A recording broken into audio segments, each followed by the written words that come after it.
और इधर रावण चोरी करके माता जानकी को हर के ले जाता है। ले गई सिया के चुरा के। भगवान श्री राम सीता जी के खोज में इन्हें उन्हें भटक रहल बाने। उनकर मुलाकात जटायु जी से भई। जटायु बता रहे कि हे प्रभु जहाँ तक आवाज आ रहा है सभी भक्तों से निवेदन है कि आज यहाँ पर आए, कथा सुने और पुण्य के भागी बने। आइए बड़ा सुंदर भजन आप सबके बीच। ये उस समय का भजन है, कथा रूपी भजन तो हमारे ब्यास जी सुनाते रहेंगे, लेकिन ये बड़ा सुंदर भजन ये उस समय का भजन है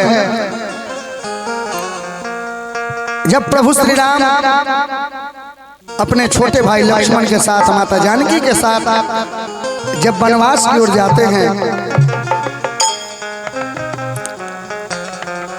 इधर प्रभु श्री राम स्वर्ण मृग को देखकर माता जानकी के कहने पे मृग को लाने जाते हैं और इधर रावण चोरी करके माता जानकी को हर के ले जाता है।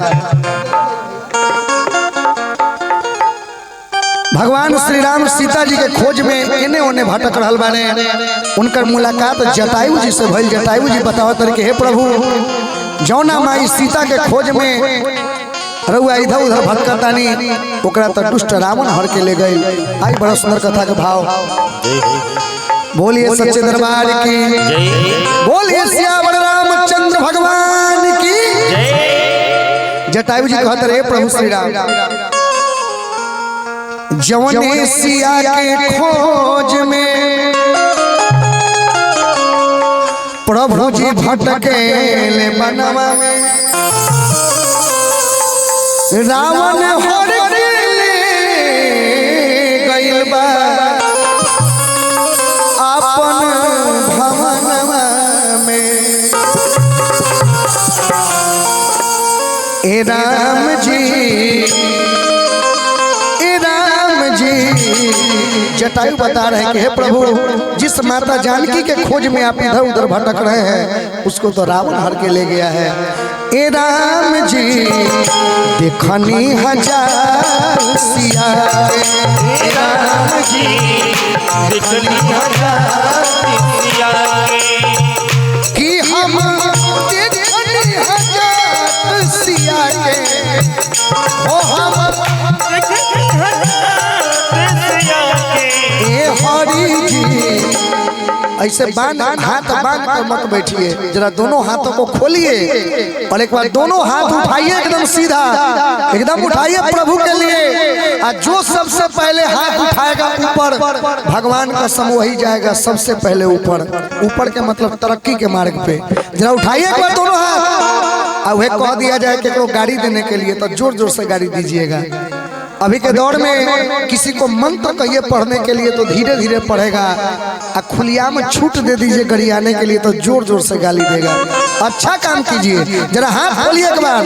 ये मत सोचिए कि आज हम इनके दरवाजे पे आए हैं, हनुमान आराधना इनके घर पे हो रहा है तो हनुमान जी प्रगट होकर इनको वरदान देंगे, बाकी श्राप देंगे। ऐसा नहीं है, भगवान सबके हैं। जरा उठाइए जो भगवान को मानते हैं उनके लिए। ए राम जी ताली बजा के देखनी हजार सिया।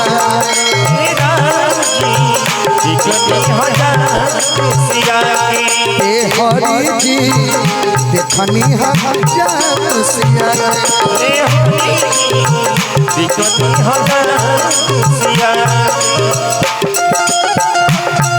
बोलिए जय श्री राम, जय जय श्री राम, जय श्री राम,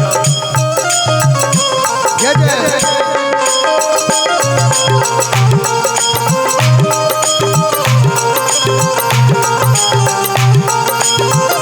जय हो देखनी हजार सिया। हे राम जी देखनी हजार सिया। जटायु जी कहता है कि प्रभु दक्षिणे दिशा से आइल रावणवा ले गइल सिया के चुरा के ले गइल सिया के चुरा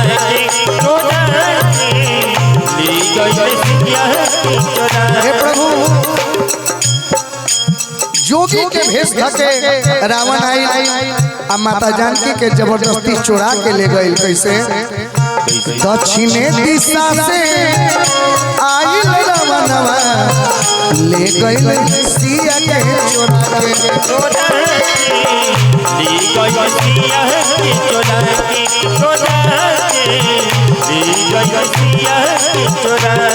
हे प्रभु जब माता जानकी के जबरदस्ती अपन पुष्पक विमान पे रावण लेके जात रहे तो माता बार बार आपका रौले नाम लेत रहली। कैसे?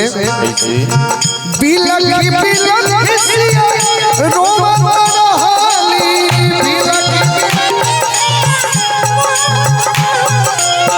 बिलखी बिलखी सिया रोवत रहली लेत रहली नाम पिया के। हे राम जी बोलिए सच्चे दरबार की।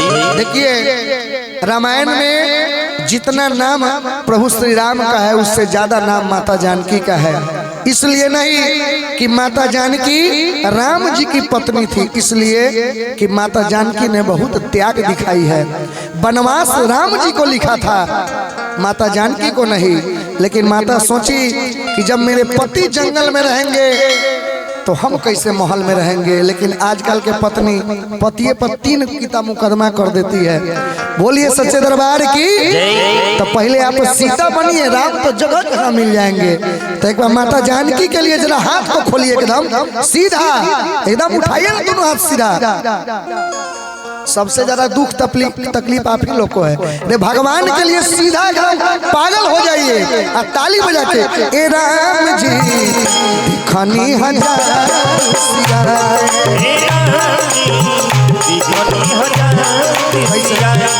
बना के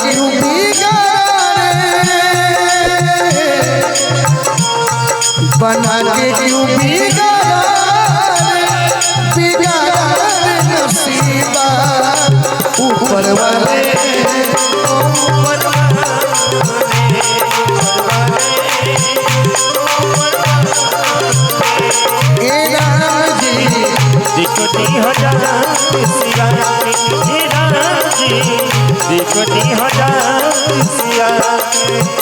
माता जानकी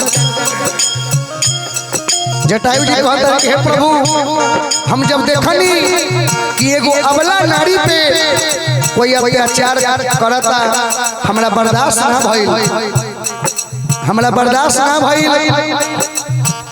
गगन ऊपर जाके और आप हैं सुशांत कुमार जी,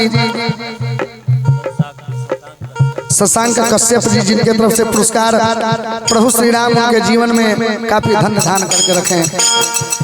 जटायु जी कहता है कि प्रभु जब हम देखने कि कोई अबला नारी पे कोई अत्याचार करता तो हम गगन ऊपर में जाके गगन ऊपर जाके हम खूब लड़नी मरनी हजू जगरा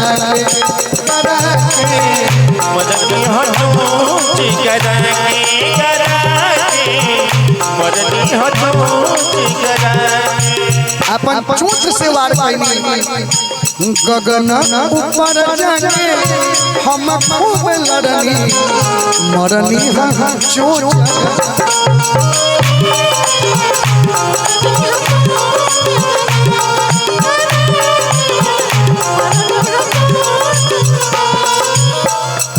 जब हम अपन चोट से वार कैनी त रावण अपन तलवार निकालला कैसे मल्लस तलवार से डांड कटी गईले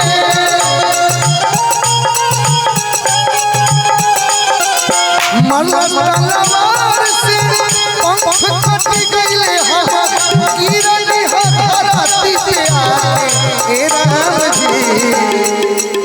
जब हम अपन चोट से वार कैनी तो रावण अपन तलवार निकाल के हमारा पंख पे वार कैले कैसे कि मरला तलवार से अरे पंख कटी गईले हम गिरनी हो धरती पे आके ए राम जी देखनी है जात सिया हे राम जी देखनी है जात सिया ए हरि जी देखनी है जात सिया हे हरि देखनी है जात सिया